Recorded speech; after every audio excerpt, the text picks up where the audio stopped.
Let's switch gears a little bit. The W. Yeah. I know, recently, last time I had talked about the Caitlin Clark effect. It's to my understanding that she had 66 votes to Angel Reese's 1. How do you feel about that, and do you feel if Caitlin Clark deserved Rookie of the Year or not? No question about it. Okay. No question about it. What she meant to the Fever, what she meant to the the WNBA as a whole. She also she just changed so much about the sport this year that I think she deserved that recognition. And the Indiana Fever was below 500 prior to the All-Star, prior to the Olympic break. Correct, and she turned them up after. And then they made the postseason. Correct. I thought they were going to be a lottery team again, bottom of the barrel. Read off a couple of her accolades for you. Let's read them. She had the rookie scoring record, single season assist record, which is the best part of her game. Yeah, rookie assist record, single game assist record, her first ever rookie with a triple-double, rookie three-point record, single season double-double record for the guards, fastest player to get to 500 points and 200 assists, single season record for 20 and 10 games points and assists, the first rookie with 400 points, 100 rebounds, and 150 assists, and his first rookie to win Eastern Conference Player of the Month, and signed the 8-figure deal, obviously, with Nike, and led the Fever to the first playoff since 2016. So it's like so that's a lot of it's a lot of I think what's happening right now in sports in general is we are making everything a record because we want to sell and market a story. Like, I mean, the stuff they come up with today is they make up a lot. I'm not a huge stats guy. I'm just reading you. Right, this is the graphic they made. But what does it really mean? Yeah, I believe in the numbers, but does any of those numbers hold merit to anything? Like, she was the fastest player to get to 500 points and 200 assists. Like, huh? Like, does that mean anything? Because they only play for 3 or 4. They only play for 3 or 4 months. No, but it's just like, okay, like what?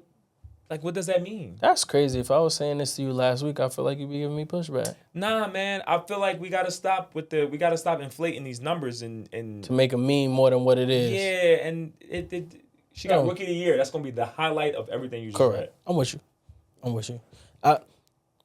And the season, and she was the league. She was the first player in WNBA history to achieve. You just said 1,000 assists in a season or more. No, I think it was 200. 200 assists in a season. Yeah. Well, that's pretty impressive. Yeah, but I think it was. All these, first player to score 50 Yeah, first points, player to get 500 points and 200 assists. Like, what? That's like, what does that accolade. mean? That's not. I will say this though, agreeing with you from the last time we met, I do think that Angel Reese deserved more than 1 vote.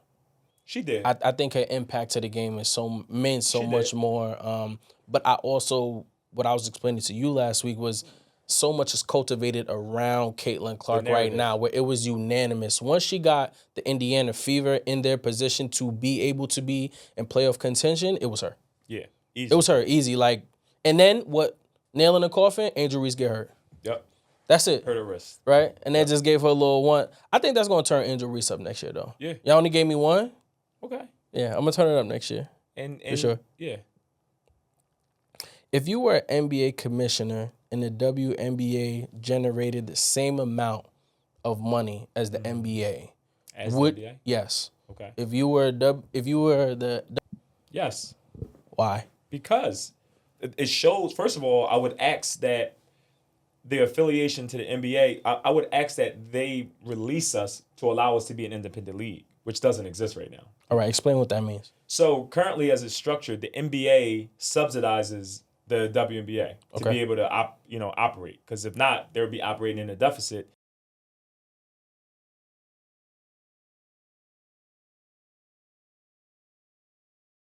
And there would be no WNBA, right? Okay. Most people don't know that. The thing is, if they had the ability to stand on their own 2 feet, I would ask for them to relinquish those rights so that we can stand on our own 2 feet. And at that cost, we would be able to pay our players what they're worth. Without having the big brother over top of our shoulder, sort of telling us what we can and what we can't do. Okay. So, yeah, if they're generating the same amount of money as in the NBA all day long, write them checks, pay them women, women. I love that. I hope that we do get to a point in time where, because I believe Gabby Williams, she was talking so much about how, like, if the WNBA wants them to stay, they have to pay them a good amount of money. Like, $700,000 isn't enough. And she was saying players don't even make that right now. And then say, you want me to stay here in America? No, I have to go overseas and feed my family, and then I'll come back because there's different brand deals and different marketing that I may have here in America that I wouldn't get overseas. But you have to pay them what they're worth. And I know that they're working on that with the other teams coming. I think it's Golden State, Seattle possibly in the next couple of years as well. And I think Toronto. No, Toronto. Correct, is coming as well for the WNBA. So I do feel Gabby on that. And I think maybe in the next 3 to 5, maybe faster as the... No, too fast. That's too soon. Well, not to make not high millions, but... You're not talking about, like, for them to have... to make with the NBA players. No, absolutely not. We are absolutely not. I'm talking about we won't be allowed. Caitlin Clark or Juju will be making $2 million a year. Possibly. That's what I see. We're closer to that. That's what I'm talking about. We are for them to have equal pay. No, I don't see WNBA players making $62 million a year. No. Not in now. Time, not right now. Not now. We're some time away from that.